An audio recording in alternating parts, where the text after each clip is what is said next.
ukuthi you plan and set goals. You plan and set goals. Akusho ukuthi ngoba ufundisa uSunday school uzo ngaplani iviki lonke. Bese uthi ngoba nakho usuyababona abantwana la eminyango sethozana hlabelelana. Culani nina culani. Bese uvela ufunde noma iliphi ibhesi. You plan.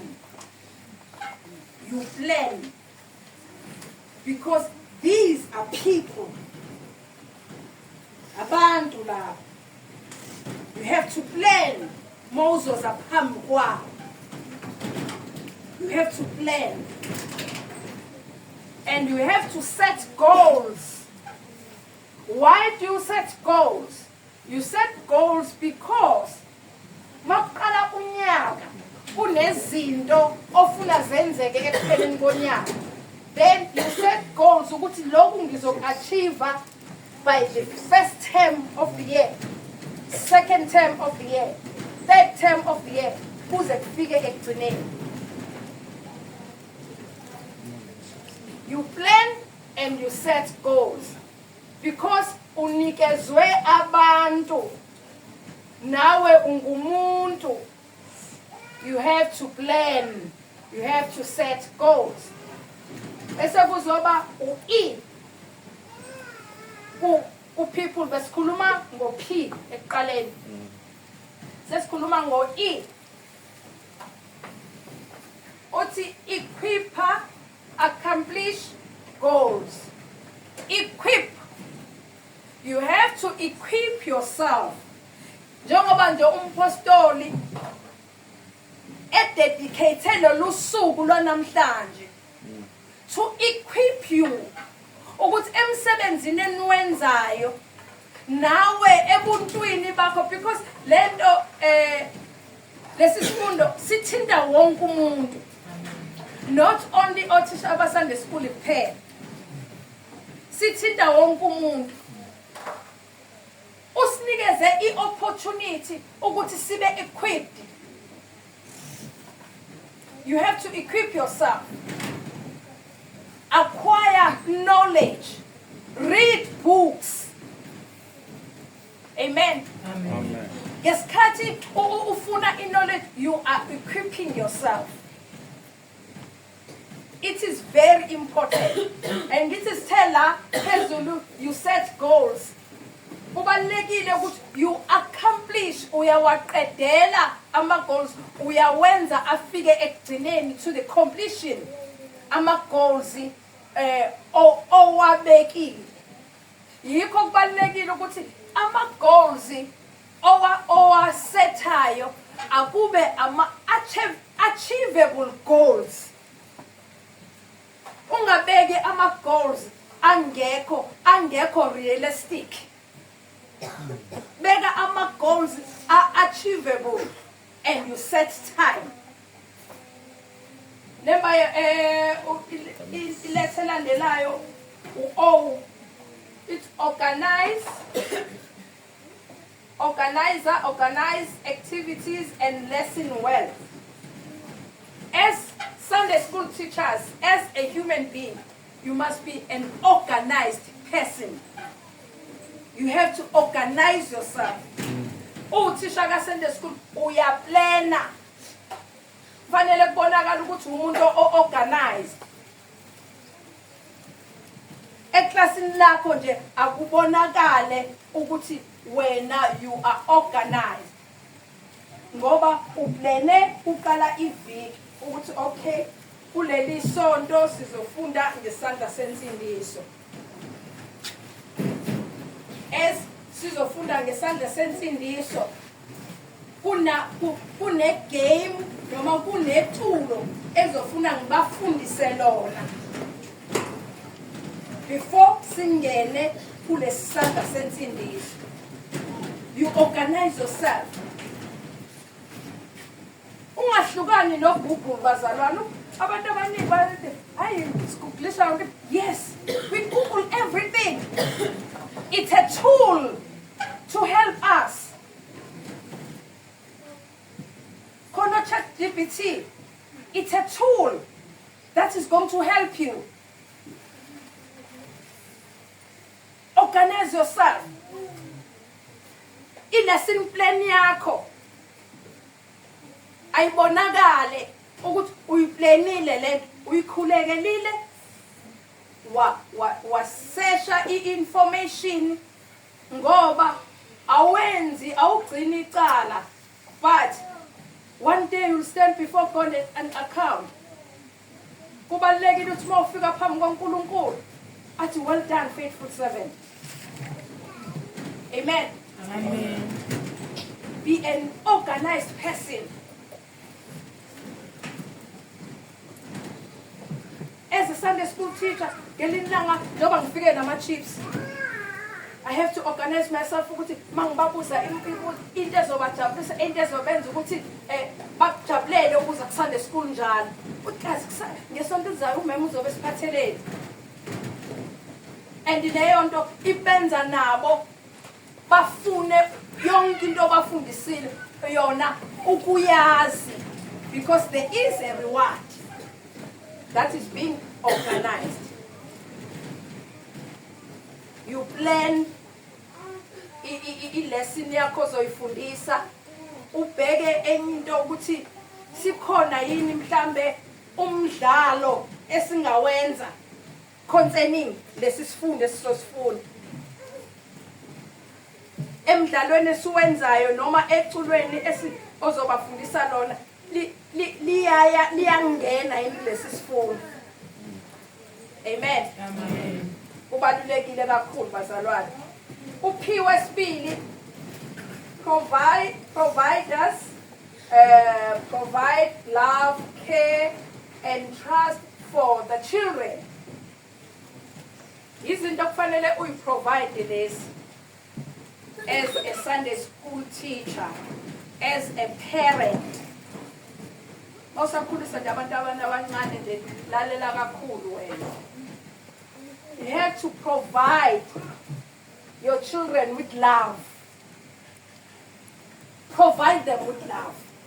Love them. Tell them that you love them.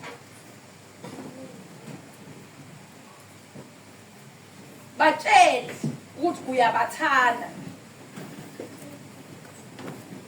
Khona umntwana othola ukuthi kunothisha omunye facilitator sidon kuba naye mangabe sifundisa othisha baSunday school ukuthi khona izingane ezingekho lovable, kodwa wena you have to love them, because into eyenze ukuthi ize ibe ingabi lovable, it's where la eqhamuka khona. Akanakekelekile. Thola ukuthi uza ku-Sunday school akagezile, ugqoka into engcolile, akakamile ekhanda, ugezile wangakama ekhanda akagcobile. Yikho kubalulekile ukuthi wena njengo-Sunday school teacher iba nalo ikama, iba nawo uvaseline, iba nehlo kubantwana obafundisayo. Leyo nto nje yothando izobenza abantwana babizane ukuthi nje hey uMisibane ave fundisa kamnandi, ave sithanda. Hallelujah. Uyasinakekela. Ngesikhathi umnikeza uthando ebuyele ekhaya, ufika ekhaya usegcobile, usekamile, baqala bayabona ukuthi khona into ewumehluko la. Iqale nelanguage yakhe iyashintsha, babuka ukuthi khona into eyenzakalayo. Kumzali oqaphelayo usezombona njalo ukuthi khona into eyenza because wena you gave love. Kulo mntwana obengathandeki. Mthande khona ubukeka ngathi akathandeki. Kuyi-responsibility yakho. Ngoba nawe wathandwa uNkulunkulu. Our God is love. And we have to share that love. Especially with children. And umntwana othole uthando emncane ukhula ewumntwana positive kuzo zonke izinto azenzayo. Hallelujah. Akenzi noma kanjani akabi budlapha ngempilo. Amen. Sikhuluma ngothando provides love, provides care, love no care, into ecishe ifana, and trust. Ayikho into ebalulekile bazalwane njengokuthi ukwenze abantwana bakutrust. Ukwenza kanjani ukuthi bakutrust? If ekutshele into wathi umzali ungamtsheli, musu ugijima uyotshela umzali, qala ucela umongo wena ukuthi lento ngizoyihandlisha kanjani. If kuyinto esensitive kakhulu, because kunezinto ezisensitive othola ukuthi iyamdinga umzali, hlala naye phansi ukhulume naye bese uyamtshela ukuthi yabona ke I understand ukuthi uthe ngingamtshela umzali, but because of this and this and this kubalulekile ukuthi uma akayazi lento, ugogo akayazi lento. For you to be protected, mhlambi ingaphinde yenzeke lento, kubalulekile ukuthi ungavela umntwana nje akubone sewusekhaya sewuzokhuluma nje nabazali bakhe awukazi uzumtshela yena uthe ungatshela umuntu. Amen. Amen. Kubalulekile ukuthi sit down with the child, umtshele ama consequences okungabatshela abazali, ngoba ngelinye ilanga kuzoboshwa wena. Uzoboshwa kanti futhi? Yes. Uzoboshwa wena thisha ka Sunday school. Why kuboshwa wena? Ingane iyosho ukuthi ngamtshela thisha ka Sunday school. Hawu wathula lento engaka. Wangamtshela umpostoli. Wangatshela any elder. Wangahlala phansi kwakhulunywa ngalento bese kiwa kumzali. Kubalulekile ukuthi you build a trust nomntwana. Fana nento yokuqamba amanga, manga bebuze into bese uqamba amanga. Manga impendulo ungenayo, mtshele Thembeka uthi no, yes, anginayo impendulo, but I'll ask kwabanye abantu, or I'll read the way. Manga bebu mhlawumbe umbuzo oseBhayibhelini, I'll read the word, I'll come back with an answer.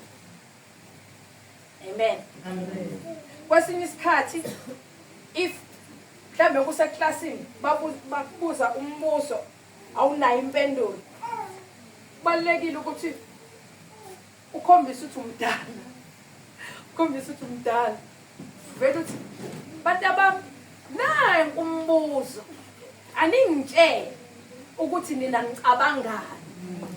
Uzothola imiqondo eminingi.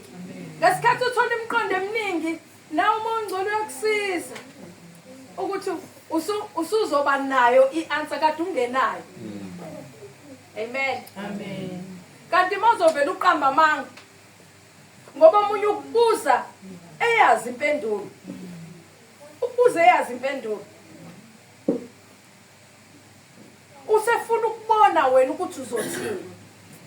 Uvela uqamba amanga ukuthi hayi ngeke lento ingaphezulu kwakhe angikwazi ukumphendula.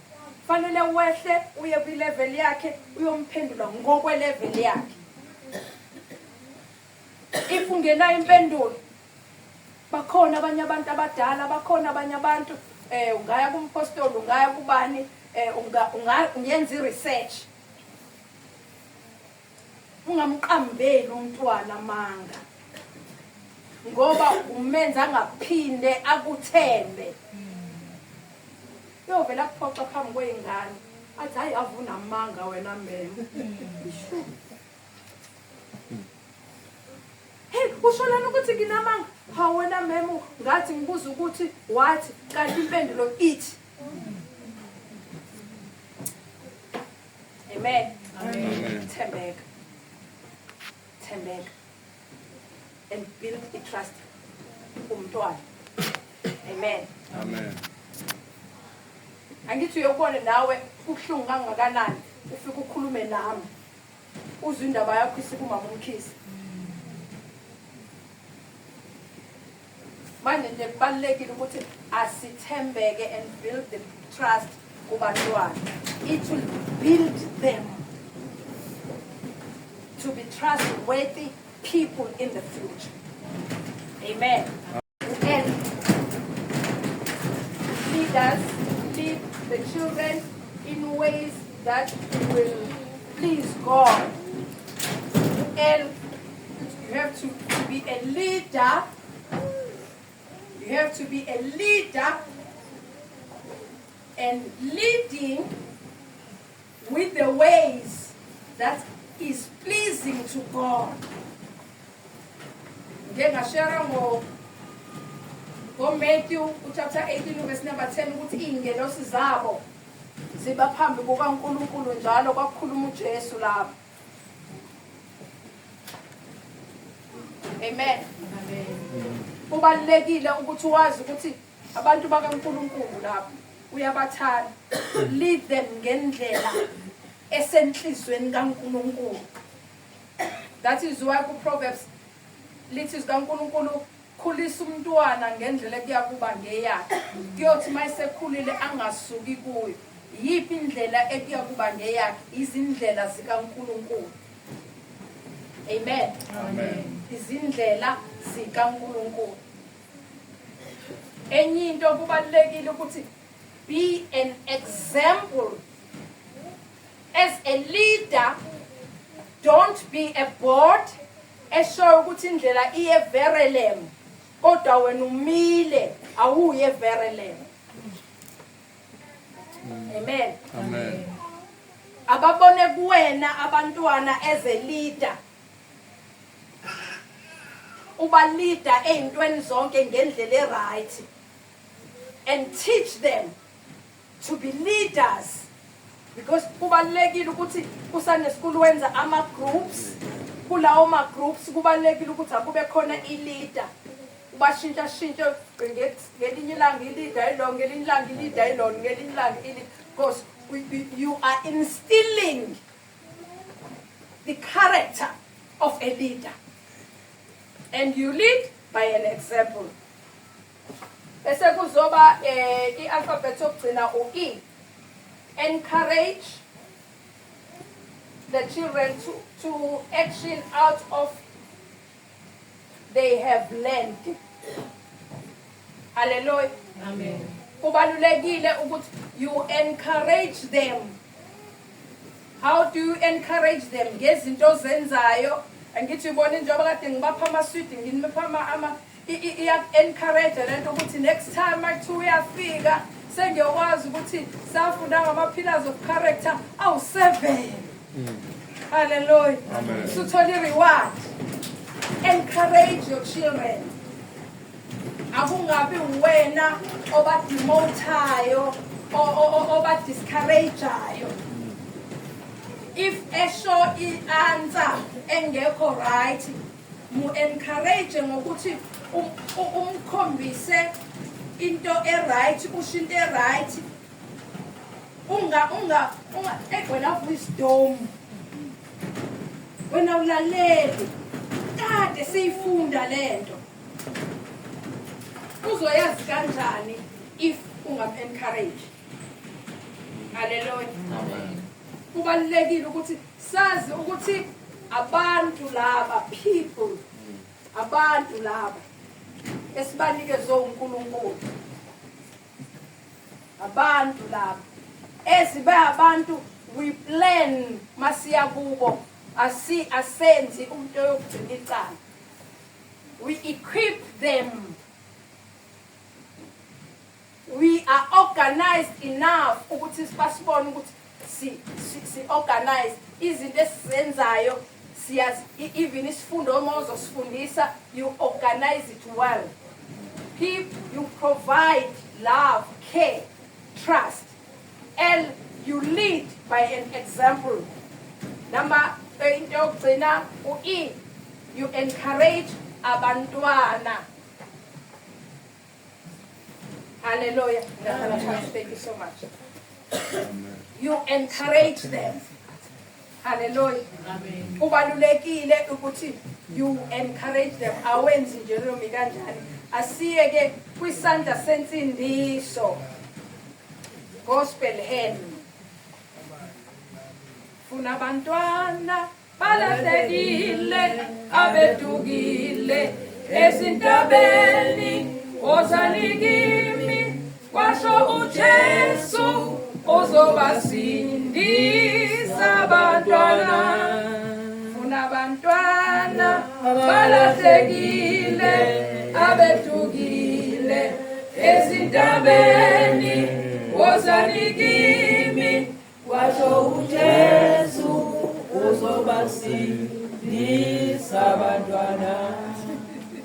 Yabonga Mambukiz to be an example. Hallelujah. Amen. Funa abantwana balahlekile abedukile ezintabeni wozanikimi kwasho uJesu uzobasindisa abantwana. Funa abantwana balahlekile abedukile ezintabeni wozanikimi kwasho uJesu uzobasindisa abantwana. Amen. Kubalulekile ukuthi iculo mawucula wenza lento elisho. Amen. Amen. Luke 19 verse 10. Engawuvuli. Luke 19 verse 10.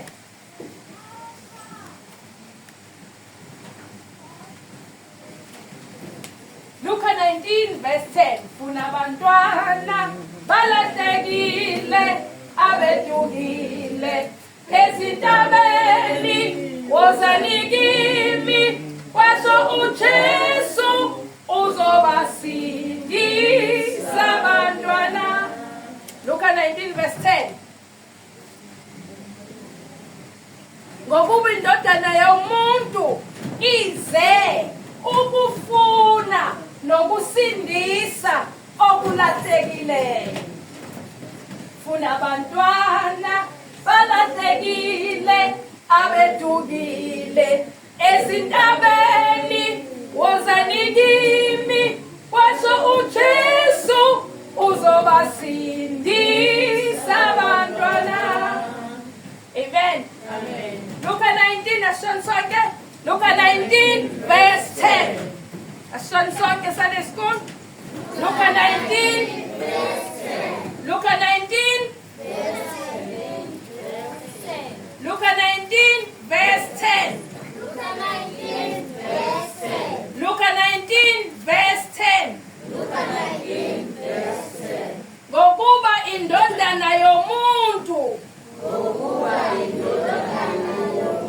ize ukufuna nokusindisa okulahlekileyo. Amen. Kubalulekile bothisha ukuthi le verse olishoyo lenze kuze bazi understande kangcono. Amen. Amen. Balekile ukuthi lento eshoyo yenza. Ngisazoya kulento sayifunda futhi last time ukuthi umntwana uzwa kanjani. Sizodlula kuyona. Gospel hand. Enye into ebalekile ukuthi as a Sunday school teacher you have to be creative. You have to be creative. Amen. You have to be creative. Wonke mina angikwazi ukudweba futhi i-handwriting yami ngaze kadokotela. Kodwa ubiza ukuthi ngifuna umuntu ozongenzela lento. Uzifike la ibukeka kahle kanje. Bathi mabefunda abafundi bami babona, wow, saze sasihle isandla sikamem. Amen. Amen. Hallelujah. You have to be creative. Kubalulekile ukuthi ube umuntu ohluphayo ngokwenza izinto ezine creativity. Muna oqala sathi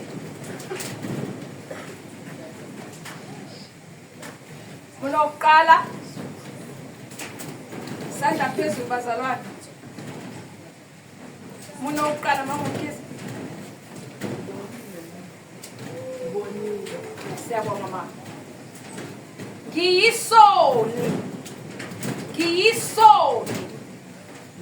Safunda liphi verse? Safunda liphi verse? Romans 3 verse 23. Uthini Romans 3 verse 23? Eklasini siyaphakamisa asimane sisho.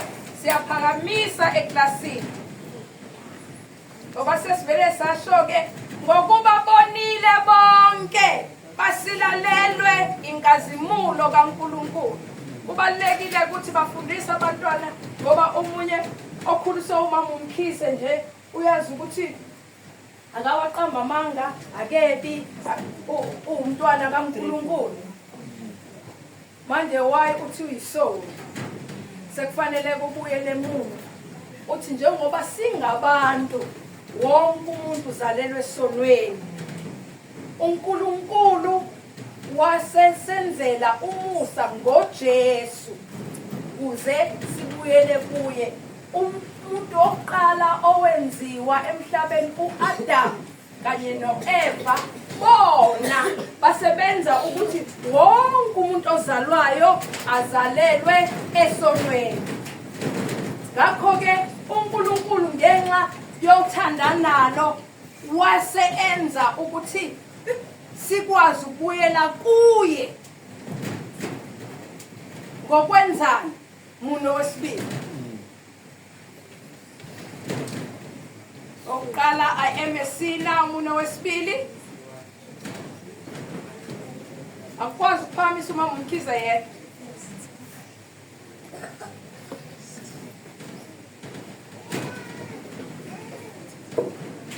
Wesibili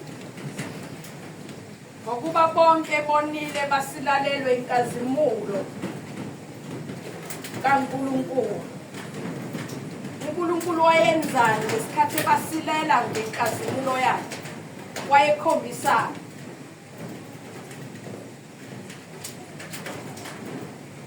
God loves me. uNkulunkulu uyangithanda. God loves me. uNkulunkulu uyangithanda. I am a sinner. God loves me. Sifunda liphizo.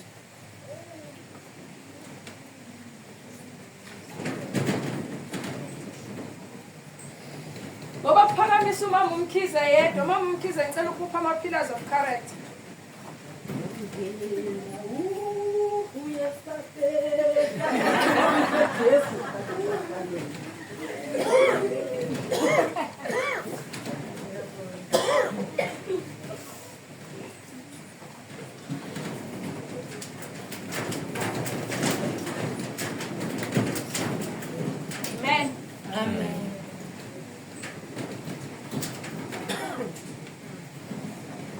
Ubaleke ma. John 3:16 uNkulunkulu walithanda uNkulunkulu walithanda izwe kangaka. John 3:16. uNkulunkulu walithanda izwe kangaka waze wanikela ngendodana yakhe ezelwe yodwa ukuba yiloyo naloyo okholwa yiyo angabhubhi kodwa abe nokuphila okuphakathi. Mina wesithathu. Yeah. Christ died for me. Good boy, come here.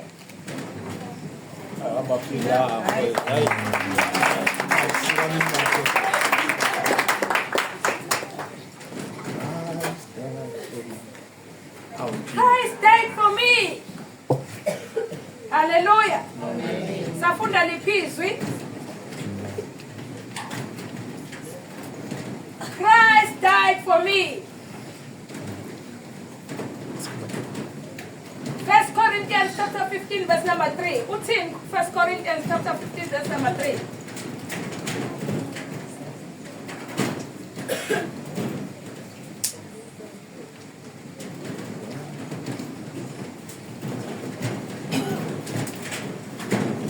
Corinthians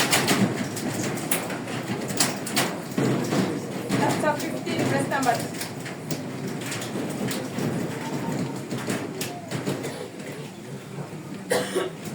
Ngokuba kokuqala nganinika lokho engakwamukela nami ukuthi uKristu wafa ngenxa yezono zethu njengokwemibhalo.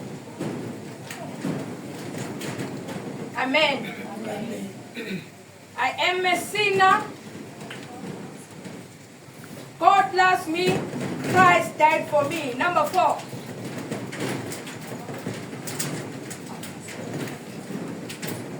Number 4.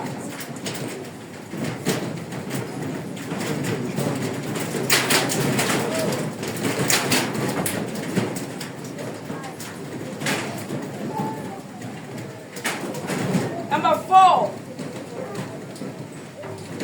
Number 4 bazalwane. Yes, brother.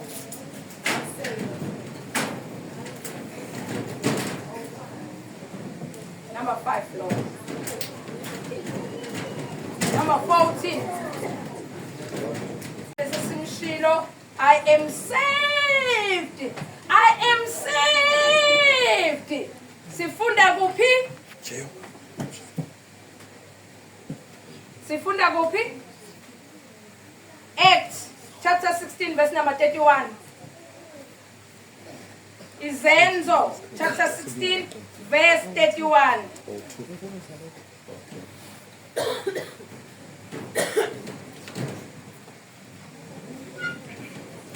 Bona bathi kholwa inkosi uJesu ikhona uza kusindiswa wena nendlu yakho.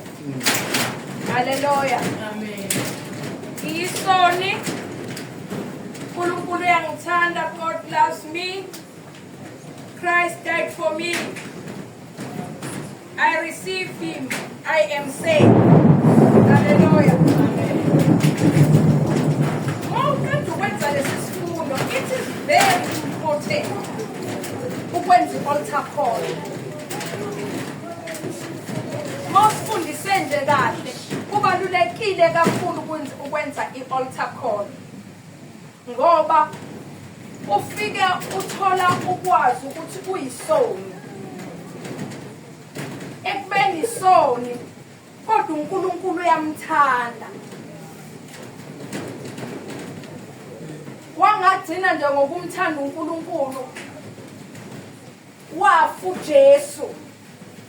Ekubalekile ukuthi azi ukuthi wafa endaweni yakhe kwakufanele kufe yena kodwa uNkulunkulu ngenxa yothanda nalo ngaye wafa uJesu. Amen. Amen. Fanele ayazi leyo nto umntwana. Yabona nje umntwana oqhamuka kwikhaya elingasindiswanga usuke engayazi leyo. Bese kufika la angithi sithe masifunda John 3 verse 16 lithi zikaNkulunkulu, whosoever, iloyo naloyo okholwa, iloyo naloyo, okusho ukuthi i-decision yomuntu, i-decision yomuntu. Sekufanele ubabuze ukuthi ukhona yini ofunayo ukusindiswa.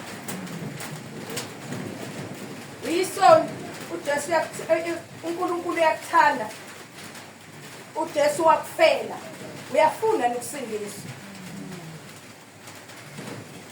uyafuna nokusindiswa.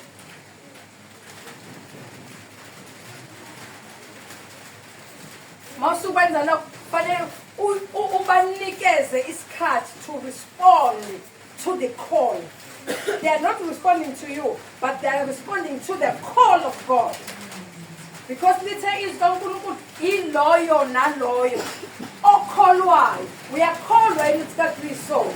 Uyakholwa yini ukuthi uNkulunkulu uyakuthanda? Uyakholwa yini ukuthi uJesu wafa endaweni yakho? If ukholwa lokho kokuthathu, definitely kurekabi ukuthi ungakufuni ukusindiswa. Amen. Amen. Ekugcineni we rejoice. We rejoice ngoba sengisindisiwe. Hallelujah. Bese siyacula ke emva kwalokho.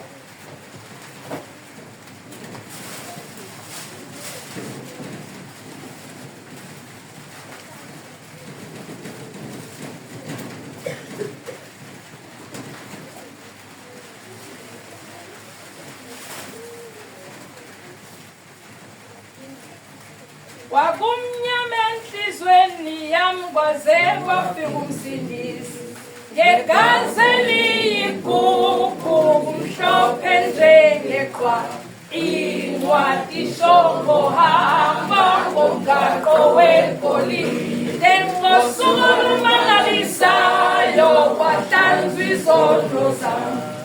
Wakumnyama enhlizweni yami kwaze kwafika umsindisi, ngegazi eliyigugu mhlophe njengeqhwa, incwadi isho ngohamba ngomgaqo wegolide, ngosuku olumangalisayo wahlanzwa izono zami.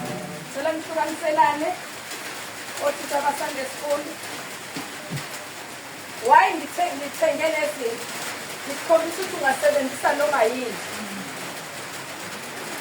Creativity, to be organized. Nizokhala imbala ngokuyembala, umuntu umnikeza okumnyama, okumhlophe, okubomvu, ugolide. Ukuhlukaniselana. Angazi noma kuzokwanela, but for othisha ba-Sunday school, uzobuya ukwenze mama, ukwenze. Amen. Hallelujah.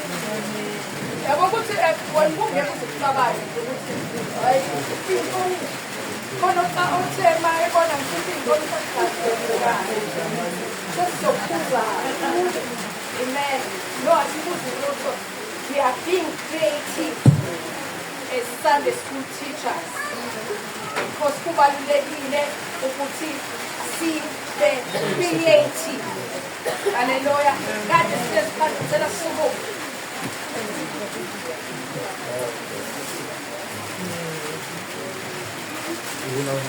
Angizokusathana abantu abaningi lelo thisha ba-Sunday school abawu-free cela ney'ngane zize lapha.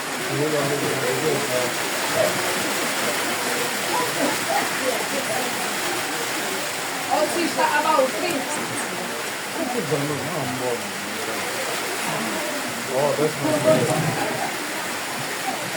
Cela othisha abawu-3 beze la. Zonke iy'ngane zisela, zonke iy'ngane. Mawuyazi ukuthi uyingane woza. Cela senze isikokela, sibambane ngezandla. Senze isikokela, ngicela nibe phakathi kwabo ingane ndawonye. Senze isikokela. Iya kwabanye. Omunye akasela. Okay. We are going to play this game.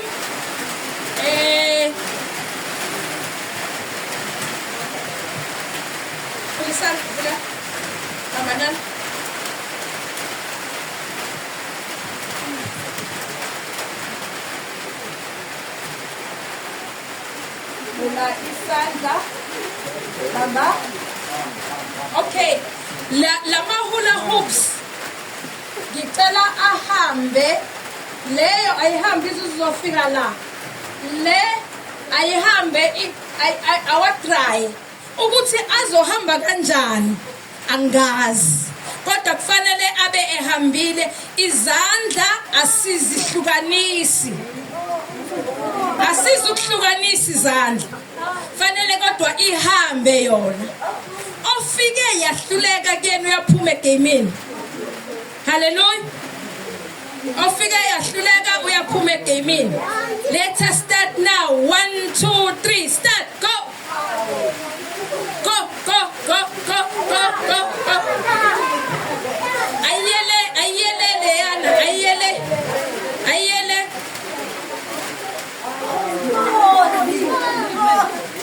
Me encourage. Izandla singahlukani asibambane ngezandla asingahlukani izandla. Azingahlukani izandla uyarobha khipha izandla phuma. Bamba lo. Izandla azingahlukani izandla. Phuma isiwile.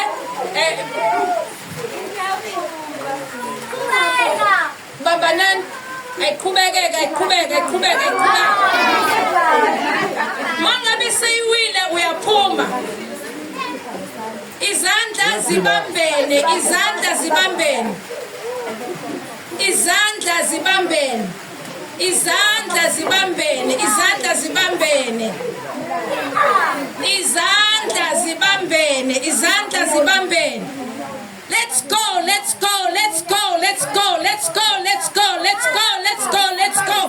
Let's go. Ayingayifiti enye. Let's go.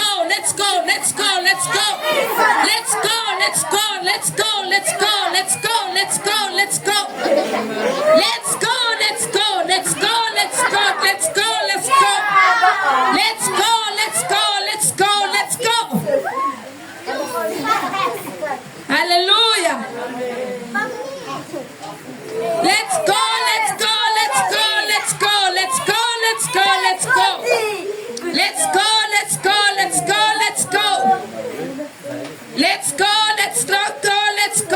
go. Ayihambe.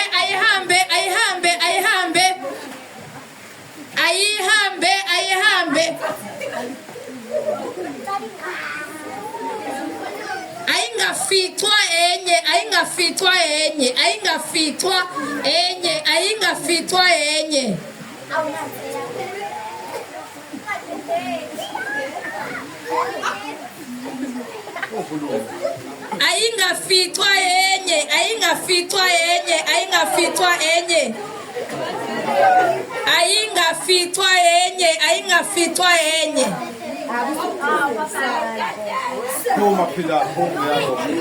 Hallelujah.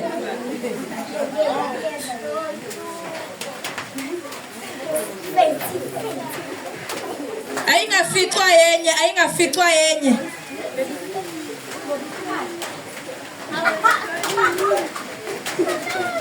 Isandla.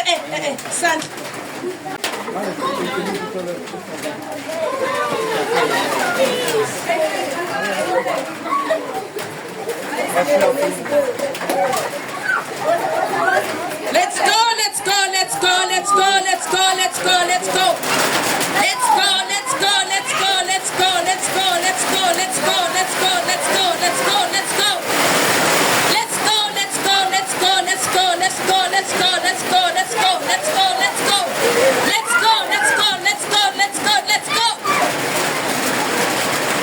Okay, thank you so much.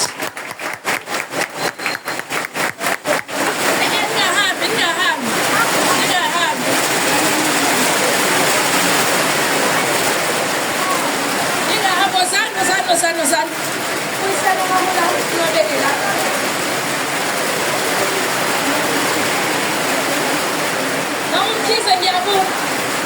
My good student.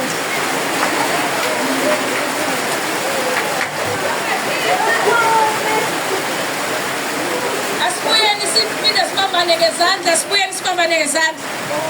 Sibambane ngezandla senze isibokela, sibambane ngezandla.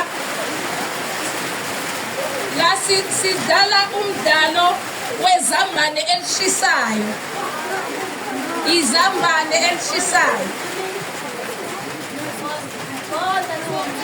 Shuthi malifika kuwena izambane lishisa uyalidlulisa. Mawuke walwisa sewuphumile kwi-game. Okay? Malike lafika kuwena awulibheki. Ulibambane ngesandla udlulisa. Mayifika kuwena lawa kusho ukuthi uyaphuma kwi-game. Okay? Hot potato, ngemumva. Hot potato, hot. Hot potato, hot. Hot potato, hot. Hot potato, hot. Hot potato, hot. Hot potato, hot. Hot potato, hot. Hot potato, hot. Hot potato, hot. Hot potato, hot. Hot potato, hot. Hot potato, hot. Hot potato, hot.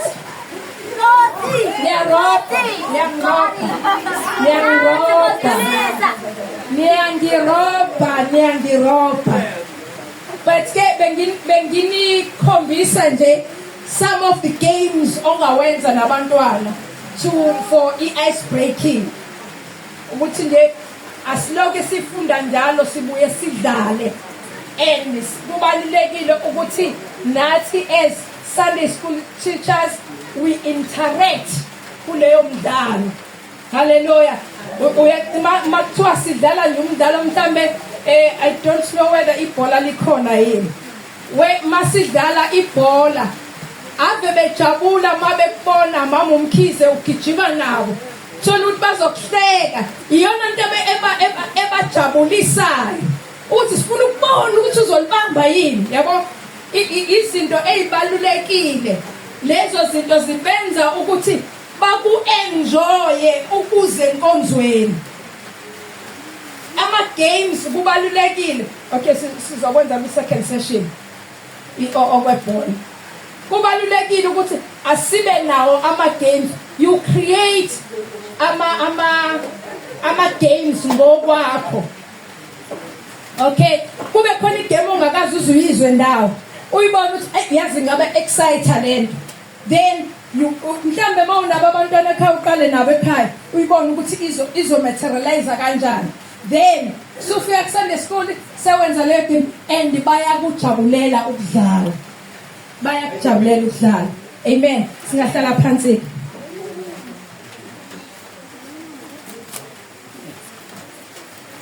Siyabona ke bazalwane ukuthi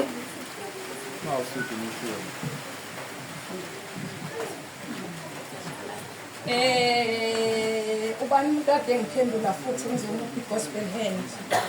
Sengimuphile mama umkhize os ngidala lapho ngikhohliwe. Uyafundisa ngesikole?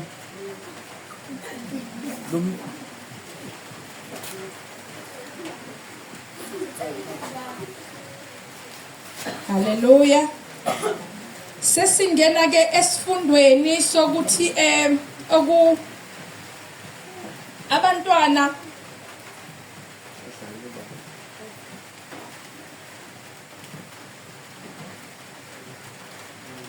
how do children learn? How do children learn? Hallelujah. Kuze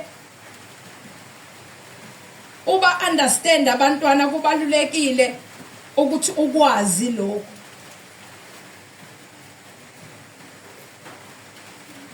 Umntwana mawuzokhuluma naye kuphela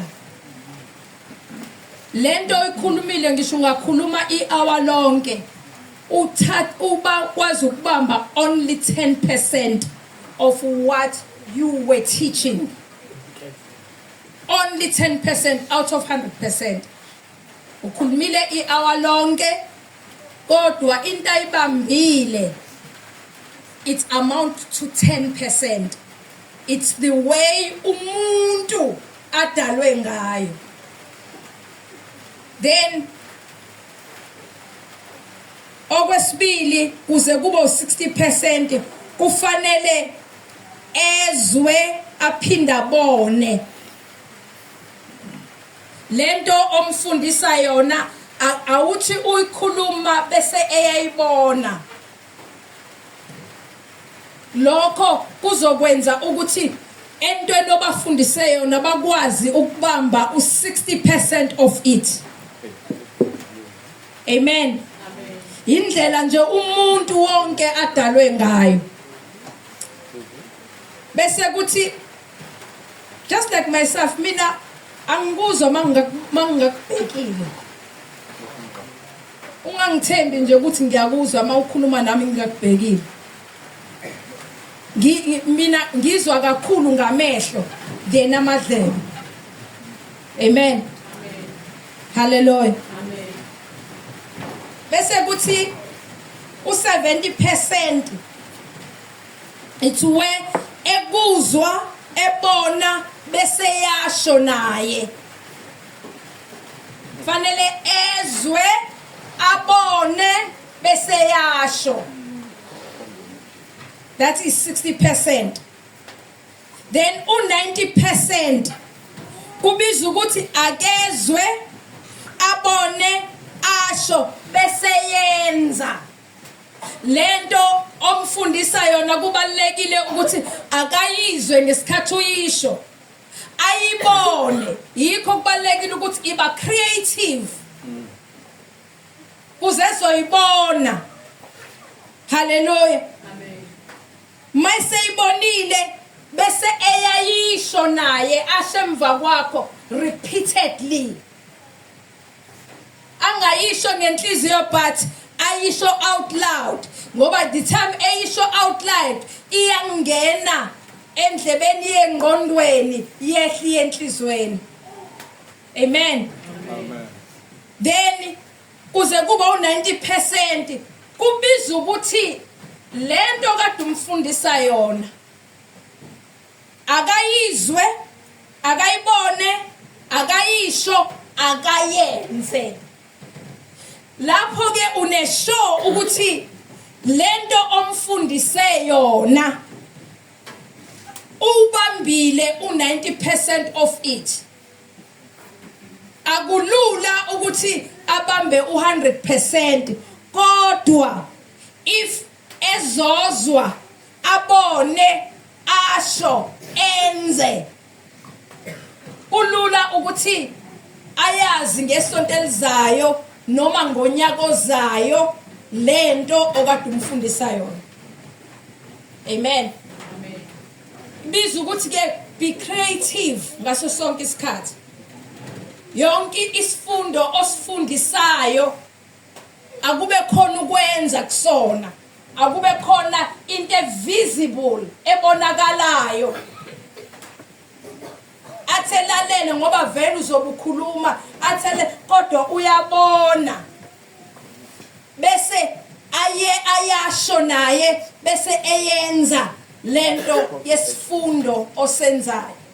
It is very important that you must be an organized person. You organize, you plan. You plan for isifundo ozosifundisa. Ungaveli ubhuduzele nje kuseni ngesonto. Sewufika awunazi ingane sezikhona. Hey konje ngingabafundisana ivesi ejwayelekile. Abase verse 6 verse 1 bantwana lalelana abazali bani enkosini ngokuba lokho kulungile. Yazisa uyihlo nonyoko okungumthetho oqalo nesethembiso. Yazi kokona lokho kubalekile ukuthi be creative. Be creative. Ucabange uwedwa ngesikhathi uplana uwedwa. Bona ukuthi konje leli verse kuze bezolizwa kangcono. Yini engingayenza? iBhayibheli njengoba sinikezwe lona liyakhuluma nathi and linezinto zokwenza. As a Sunday school teacher, kubalulekile ukuthi be a creative person for your children to be able to hear you and see what you are teaching them and say what you are teaching them and do what you are teaching them. Hallelujah. Amen. Amen. Amen. Okunye okufanele ukwazi ngomntwana ukuthi abantwana abafanike. There are different styles of learning. Hallelujah. Amen. There are different styles of learning. How many are they? There are four. Styles of learning. Styles sokuqala, it's imaginative learner. Abantwana bakho nje uyababona eklasini lakho ukuthi lo ulhlobo luni lomntwana. Uthi mangabe ufundisa ngento, mhlawumbe uzomthola sephakamisa ungakaqedi ngisho ukufundisa. Esekutshela ukuthi uyazi memo mangase kuthi kwenze kanje uyayimagine lento oyikhulumayo useyimaginile yena wenza isithombe. Lo mntwana ubizwa ngokuthi imaginative person, imaginative learner. These learners are people who like to use their imaginations and creativity to learn. Hallelujah. Bese kuba okwesibili analytic learners. Analytic learner and thinking in a structured way. Joba nginama chart yabona njoba kade senza I think khona elilodwa engilikhohliwe. Ilenze late kakhulu ebusuku lagcina langangena esikhwameni. Elinye i-chart elikanje elibhalwe lona la uplan bese liyawuhlukanisa ukuthi usho ukuthini. Iba umuntu oplanayo ngoba mawunengane eanalytic ifuna ukuanalyze yonke into uzo-analyze leli gama lika people analyze nje azokhipha onke lama points esiwakhiphela ukuthi people usho ukuthini. Amen. Then number 3, common sense learners. These learners are people who learn best when something makes sense to them. Kunabantwana othi mawubafundisa noma obakhulisa ekhaya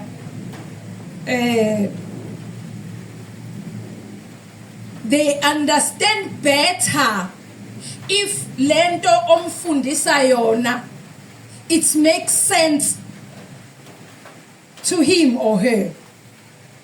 If it doesn't make sense, uzomthola enembuzo eminingi afune ukuthi ize yenze isense ibonakala ukuthi ngempela why do I learn this?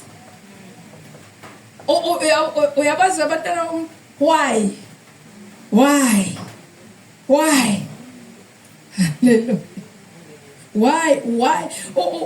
umtshele mhlawumbe umtshela hayi sakhula kushiyo kanjalo why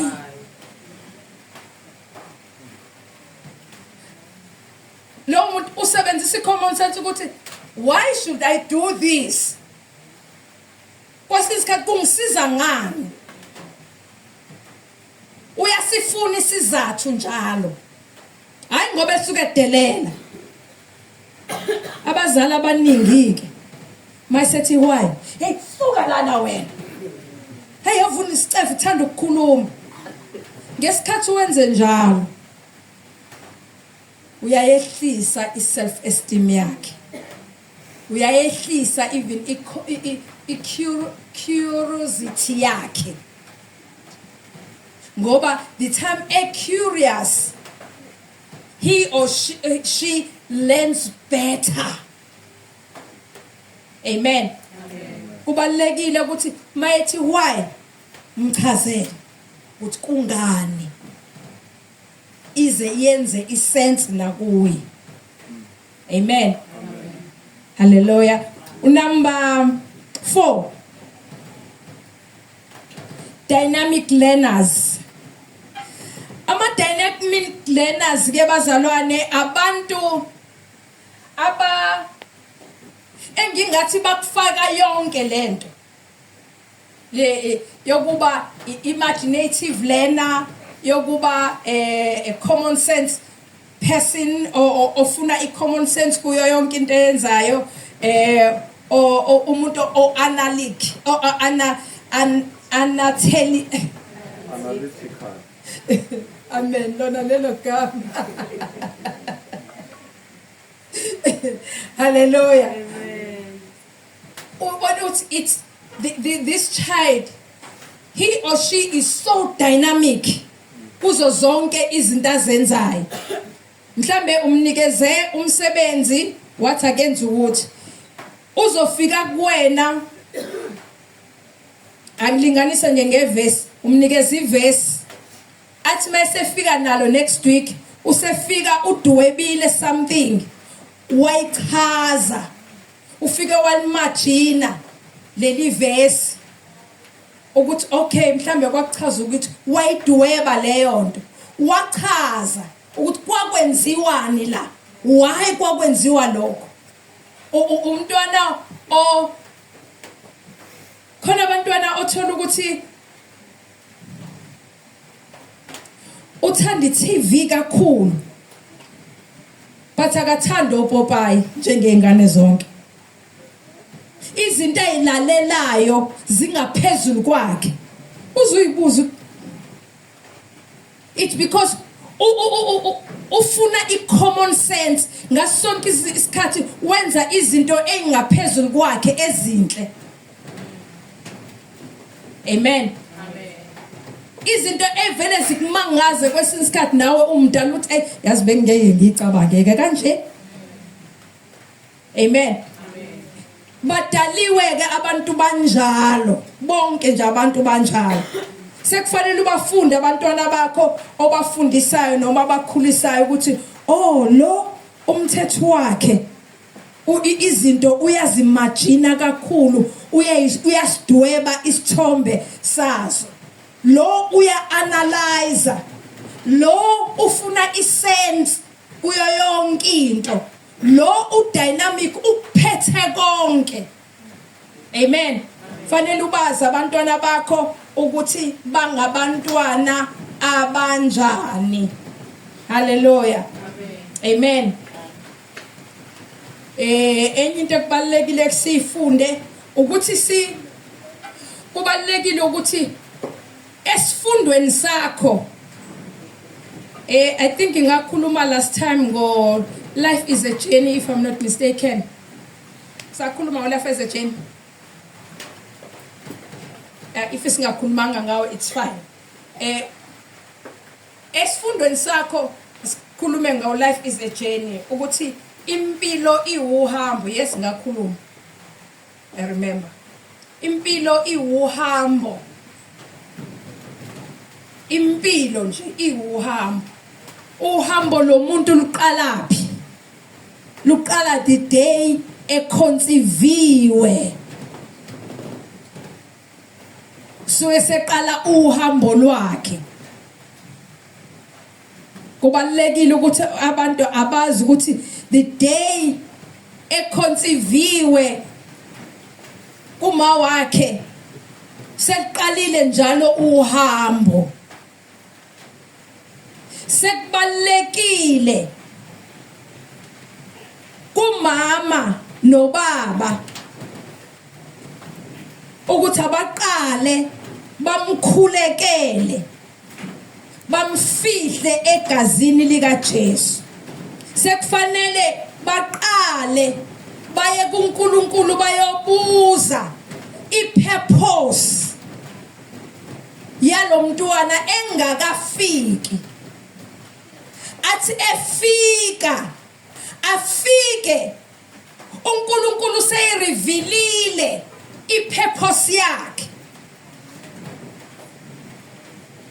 Senimkhulisa indlela uNkulunkulu afuna ngayo.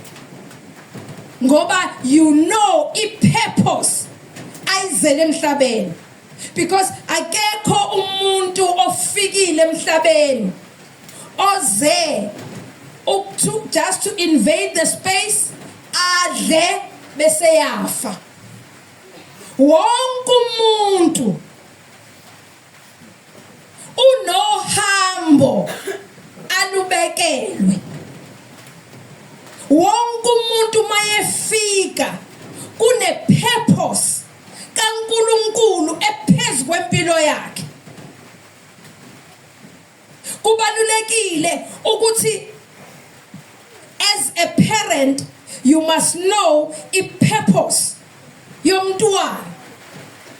If ukuthi umntwana ke uzalelwe kubantu abangazange bayithole leyo knowledge, esefika kuwena as a Sunday school teacher, go to God. That is why it is important you must know them by names.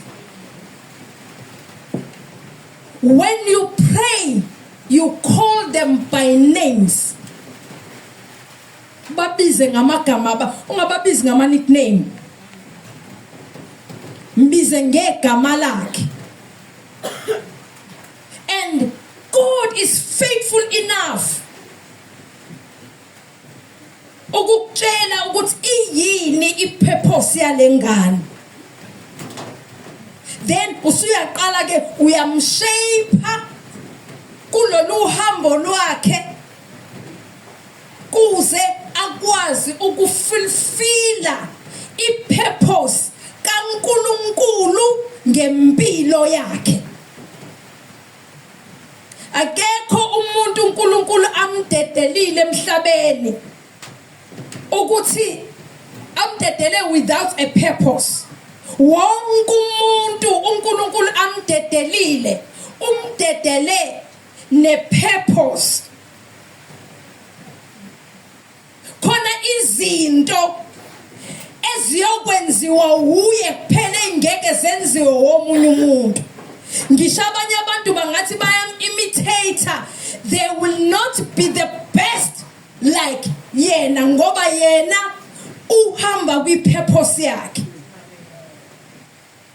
Kubalulekile ukuthi asibafundise, siba align to their purposes uNkulunkulu abadedelele yona la emhlabeni. Amen. How can I put this? Awumfundisi nje ukuthi akazi izwi kuphela. Kubalulekile ukuthi akazi ukuthi sisemhlabeni la. Kunomhlaba esikuwona. Kunezinhlobonhlobo zabantu. Kunezinto eziningi, impilo inama hurdles. And how do you face those hurdles? How do you jump on those hurdles ungayikhahleli ihurdle? Uyabona mangabe kugijinywa irelay le nama hurdles, kufanele uba disqualified umuntu okufike wathi mayethi uyeqa wayikhahlela ihurdle. Noma ngagijima zayofika egcineni kodwa use disqualified. Kwenzeka kanjani ke empilweni? If ukhahlele ihurdle ungakafiki lapho phambili, iyakudelaya ikuphindise emumva. Manje kubalulekile ukuthi we train them when they are young to be able to face ama challenges ngendlela kaNkulunkulu, because umuntu on a plan ngomntwana uNkulunkulu. It is very important as a Sunday school teacher, be a prayerful person. Pray for the children. Babize ngamagama. Iya kuNkulunkulu ubabize ngamagama. And God is faithful ukukunikeza answers about these children. And your children, they will be unique in a special way, because wena awufundisi nje ngokuthi ugcina icala. Wena uthunyiwe uyisisebenzi, uqashwe uNkulunkulu, awuqashiwe abantu. Yikho kubalekile as a Sunday school teacher uthi ube umuntu onobizo kulento yenza, ungayenzi ngoba uvala isikhala. Obama uzoyenza ngoba uvala isikhala, uzokwenza amaphutha, uzobalimaza abantwana ungekho aware ukuthi uyabalimaza. Hallelujah. Amen. Kubalulekile bazalwane ukuthi ube umuntu obizelwe. Noma ngabe kuthiwa bewuqale, thank you so much. Noma ngabe ubuqale nje oba uthi ubuvala isikhala ngoba umama umkhize engekho. Wasuthi kunokuthi abantwana babe uvanzi nje bange, kodwa ube umuntu ozoba umuntu ozofuna icebo likaNkulunkulu. Wazi ukuthi lento yenza awuyenzi nje. Ngike ngathi mina ngiyahluka njalo when it comes to Sunday school. I don't say ukuthi ibandla lakusasa. We have to shape them now when they are young. Kuze if befika ebudaleni bangawenza amaphutha esiwenzile. Hallelujah. Amen. Khona amanye amaphutha esiwenzile unaware, amanye siwenze purposely. Hallelujah. Amen. Ngoba ubuzo kuzoba nani mangingakwenzanga ukuthi. Hallelujah. Amen. Ngesikhathi uba shape bebancane, they learn izindlela zikaNkulunkulu in a unique way. Emenza ukuthi wherever la ekhona azazi ukuthi I am a child of the Most High God. I am important in the kingdom of God. Ukwenza kwami nokukhuluma kwami ku-affecta i-future yami. Ngakho ke i-future yami angifuni ukufika kuyo senginama regrets. Sithema sikhuluma ngephila number 1 sathi uthembeka kuwe, uthembeke na kwi-future yakho. Pillar number 2, uhlonipha wena uhloniphe ne-future yakho. Pillar number 3, responsibility. You are responsible for yourself and responsible for your future. Awukwazi ukuthi mawufika kwi-future ublame abantu ngamaphutha enziwa wena. Hallelujah. Amen. You have to be fair enough in your journey of life. Ukuze mawufika kwi-future ufike and tap your shoulder. Hallelujah. Amen. You have to take care of yourself ngayo yonke indlela. Kuze mawufika kwi-future ufike you tap your shoulder. Well done. Hallelujah. Ungabi bitter. Kunabantu ababitha towards abazali babo.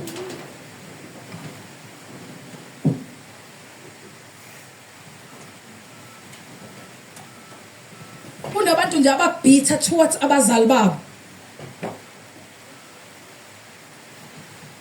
Ukuba umzali wami wenza ukuthi wena wenzeni? Wena wenzeni? Asakwenzanga ke wena wenzeni? Be responsible enough. Hallelujah. As a Sunday school teacher, you must know ukuthi you are shaping somebody okufanele in the kingdom of God. Enza umehluko. Hayi umzalwane ohlala esola njalo. Yikho kubalekile ukuthi siyayigada into esikhulumayo phambi kwabo. Siyayigada. Ungakhulumi ngabazalwane phambi kweingane. Ngoba kufanele kuze kufike la uyeke ukukhuluma ngabazalwane. Nangabantu nje in general. Hallelujah. Ngoba ngesikhathi ukukhuluma ngompostoli kambi ingane mayisifika la isibheka lento embi. Khuluma ngomama umkhisi kambi ingane ngisha ngenzani ngisha ngayiphathelani inalesi sithombe. Angithi ngithe ingqondo yomntwana ifana nesponge. Uyibamba into embi ngoba sizalelwe kwi negativity. Sekubiza ukuthi thina akube yithina esitshala i positivity in everything we do. Hallelujah. Noma ngabe uyaphuma esikoleni uyohlangana nabantu abanegative, kodwa you have trained him or her enough ukuthi abone ukuthi no, I don't belong in this group. Mina I am unique. Mina I'm a child of the Most High God. Mina ngibalulekile. Mina angikwenza ukuthi, mina angikhulumi kanje, mina angenzi kanje. Hallelujah. Kuze ngikwazi ukuthi mangifika kwi destination yami yempilo, kubalekile ukuthi u1 no2 ngingawenzi.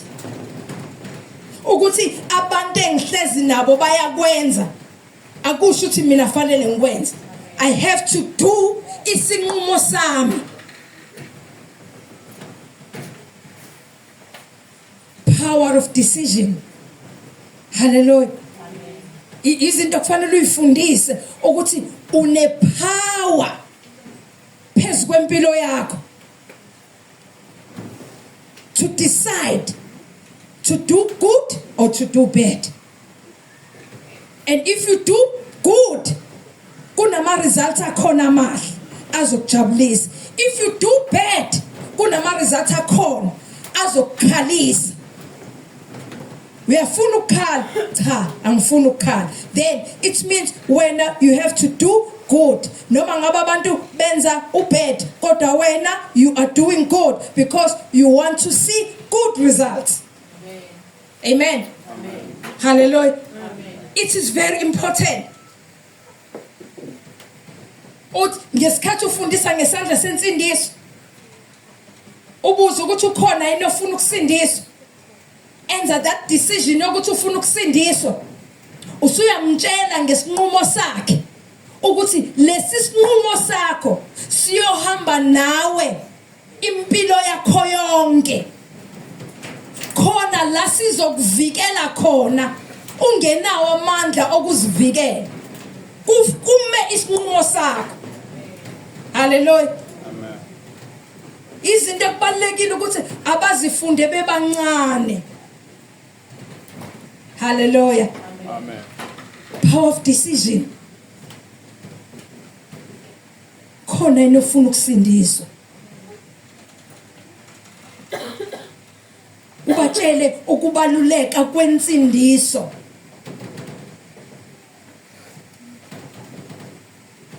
Ukuthi insindiso ihamba nawe impilo yakho yonke.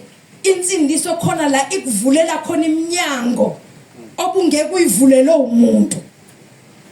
Khona iminyango eba automated because of i-decision yakho. Kube khona iminyango evalekayo because of i-decision yakho. Amen. Amen. Manje leyo nto imenza ahlale ehamba eqwashile, angabi nje relaxed ukuthi nazi ingane ziyantshontsha, hayi besintshontsha sonke nami ngantshontsha. No, mina I'm a child of the Most High God. I don't steal. When they lie, Romans 9 verse 1, ngikhuluma iqiniso ngikuKristu, angiwaqamba amanga, nembeza wami ufakazelana nami moya ongcwele. Angikwazi ukuqamba amanga because I'm a child of God. Hallelujah. Angikwazi ukuqamba amanga. Izwi kaNkulunkulu lithe uSathane uyise wamanga, uyena ongumqambi manga. Shuthi bonke abantu abaqamba amanga izingane zikabani? Uyathanda uba ingane kaSathane? Hallelujah. Ukufake kahle. Hallelujah. Amen. Amen. Ngicela singenele la kulokhu ke manje.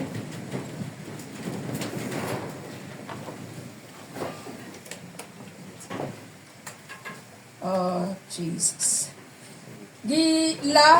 Ngisaqhubeka nento yokuthi kubalulekile ukuthi ube creative. Mangabe uthisha ka Sunday school.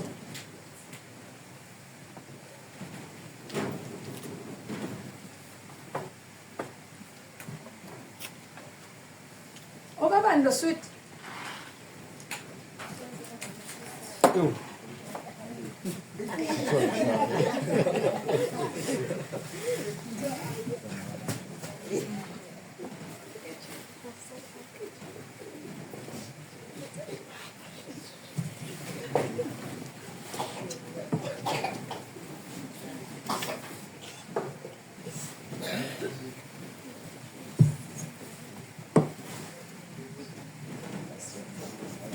Uze amavesi owafundisayo akwazi ukwenza iimpact nokuthi angakhohlakali.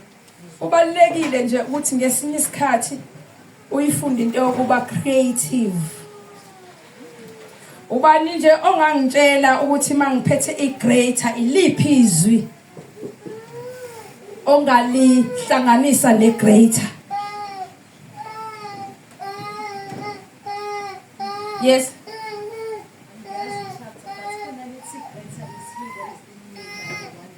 Good girl, come. Lelo zwi, it's first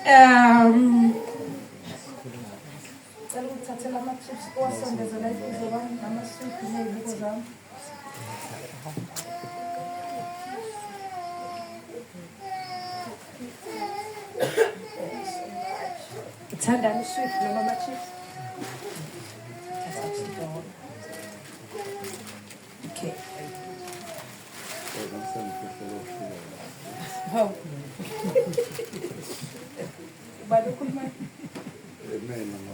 Ushwela msofana.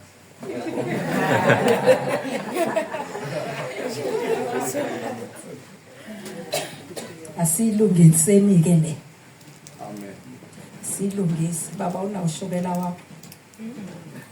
Amen. Amen. Amen.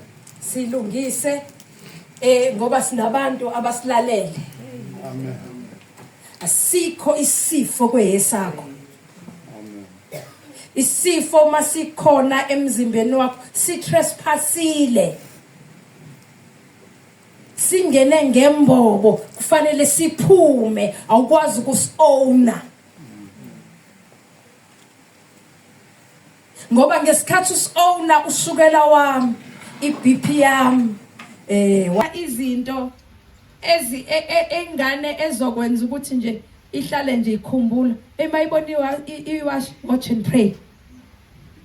If God doesn't watch the city, abayulindayo lo muzi balindela ize.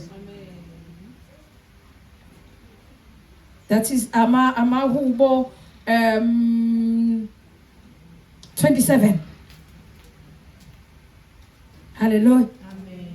Kubalulekile bazalwane ukuthi be creative, usebenzise nje izinto esisebenzisa njalo. Leyo nto uzoma mayedla isinkwa nje ekhaya, mina ngiyisinkwa sokuphila. Seyazi ukuthi iliphi lelo verse, iyiphi leyo chapter, iyiphi leyo ncwadi, iyiphi leyo chapter, iliphi lelo verse. Bazothi bedlala nje bedla isinkwa konke, yena ushiya verse lakhe nesinkwa sakhe. Ngeke aphinda likhohle. Hallelujah. Athe phuza amanzi. Uyazi ukuthi amanzi okuphila. uJesu uthi mawuphuza lamanzi kuyohamba imfula esiswini sakho. Nkosikazi waseSamaria wathi mangabe uJesu ekhuluma naye wathi wena unayo into yokukha, mina nginayo into yokukha amanzi. Wathi kube bewazi angabe ucela kimi amanzi. Useyohlelelazi lelo verse. Be creative. Hallelujah. Amen. Be creative. I am the light of the world. Hallelujah. Umuntu uyasithatha inisibani asifake ngaphansi ngoba sibekwa ngaphezulu kuze sibakhanyisele bonke. Matthew 5. Hallelujah. Amen. Be a creative teacher.